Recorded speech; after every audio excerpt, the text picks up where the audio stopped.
Okay, the other scraper I like to use is the half round one there, or the domed scraper. Again, the table's set at exactly the same angle as the flat scraper, the Ashley Isles one. So again, for the purpose of the grinding, I'll do this scraper, and then what I'll do is I'll show you the other scrapers I like to use, which are the Tracy Owen fine finishing tools. This is the Tracy Owen fine finishing tool scraper. It's a round bar that's been ground off on a flat, and this is the bullnose one. There is a right and left hand sided scraper as well there, which I use, and what I'll do is I'll overdub some sounds so that I can explain what I'm doing while they're being ground. Well, here we are, I'm using the scraper, and what I'm doing is I'm actually scraping the scraper upside down so that the burr's created on the top. The little platform on the table allows me to just put my finger right on the centre of the scraper and use that as a pivot point, and then I can bring it round from the left round to the right. Same with the Tracy Owen one, and bring it all the way around to the other side there, because that's the half round one, and then I'll do the other two, the left hand side and the right hand side scraper. And I find that this is a good way to be able to just put a nice fine edge, but like everything else with scrapers, once you've used them just for a few seconds, then the edge is gone and you need to sharpen them again to get a good finish.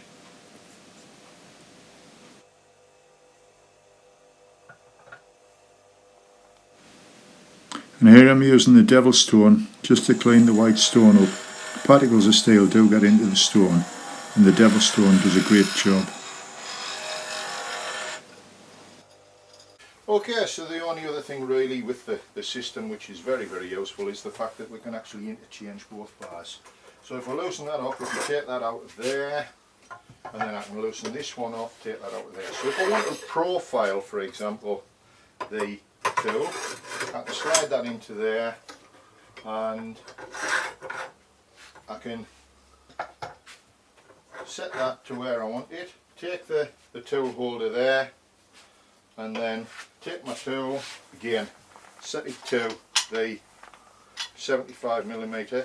This is a slightly larger gouge than the spindle gouge I was using. This is a 3/8 10mm ball gouge. So again, push that into there, tighten that up, it just needs to be hand tight, and it's onto the flat there, it's in position. And then again, set your angle, mark your angle on here with the red marker, or with the black marker I should say. Any marker will do, as long as you can see that it's running at the right angle. Pop that into there, and then we can just loosen that off, slide that out until that actually is the same angle there. Run that round to see that, and then we can do reprofile. So say for instance, if I want to reprofile this one, you will notice that there is more sparks than there is on the CBN wheel, and again, lungs are important. I'm putting my mask on, so I'll overdub the next video shot.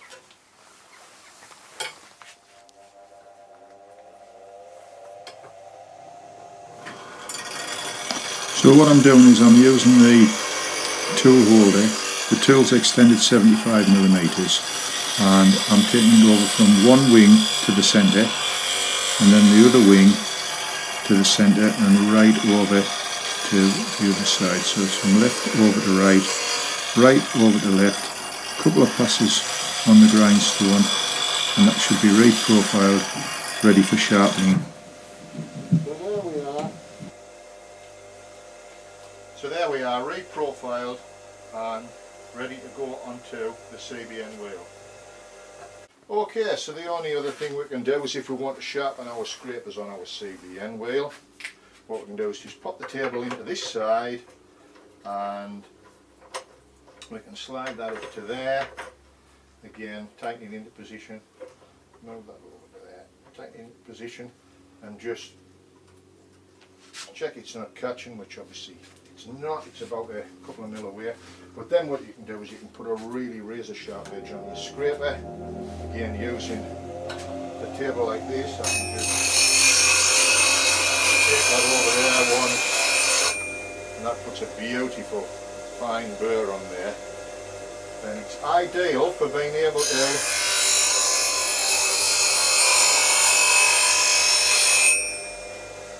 get rid of any of those little marks that are often stubborn to lay down with the gouge. I hope that's helped to give you some idea of how I sharpen my tools. The other thing I need to mention is this particular stone here. They're available from Ashley Isles. They're called a devil stone. And what we do is we use the devil stone to straighten and dress the wheel. You can also get a diamond dresser as well, which are very useful, but I tend to find the devil stone is as good as anything. It's a stone that's harder than the white wheel that's on there.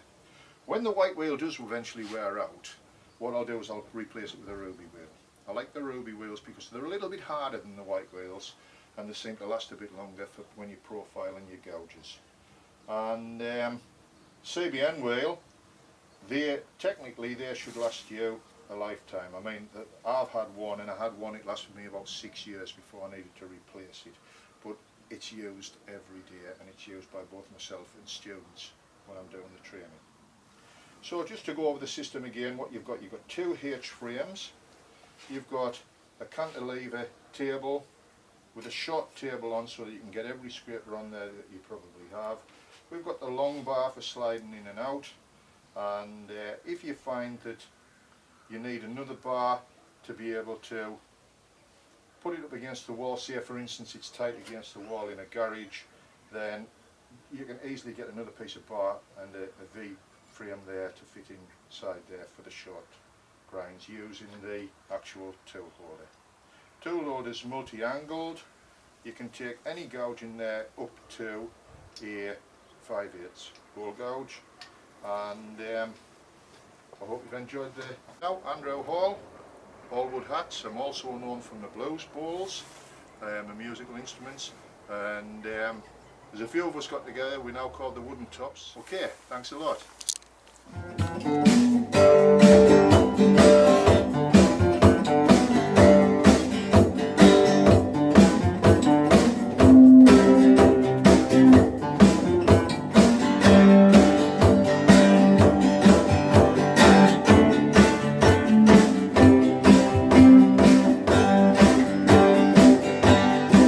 Well, I like turning wood, that's what I like to do. When I'm turning wood, I feel good. I put wood on the lathe, and I make shavings fly, but I always wear my safety glasses so none get in my eye. Oh yes, I'm a woodturner, and it's what I love to do. So I wrote this song with safety in mind for you. Well, I turn ash and oak, sycamore and yew, and when I finish turning, I know just what to do. Well, I put on my face mask when I stand work fine. Yes, I don't forget to do it, I do it every single time. Oh, I'm a woodturner, and it's what I love to do. So I wrote this song with safety in mind for you. Oh, when you start to lay, start it really slow, increase your speed gradually until it's safe to go. So keep your tools sharp, yes, sharpen frequently, and the grain will lay down so beautifully. Oh, I'm a woodturner, yes, it's what I love to do.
you start to turn, place your tool on the rest.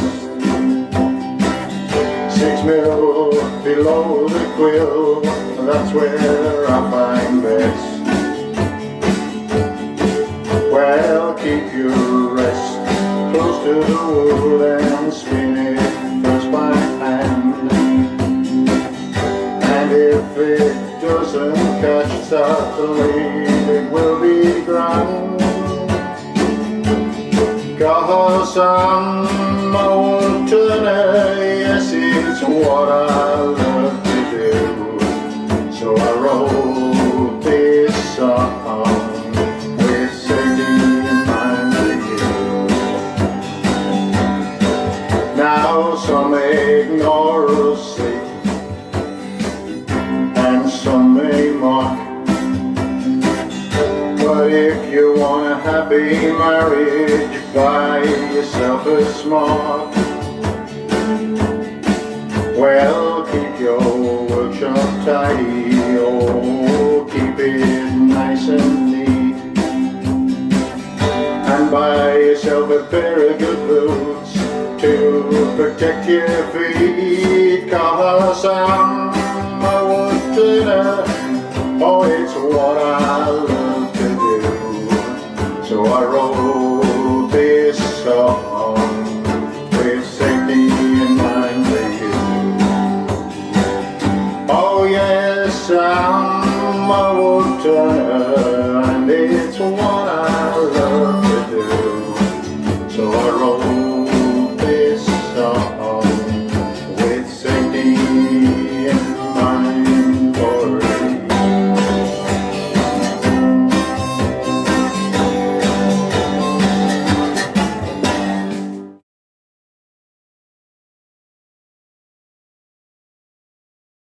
Thanks for watching and stay safe. Bye everybody.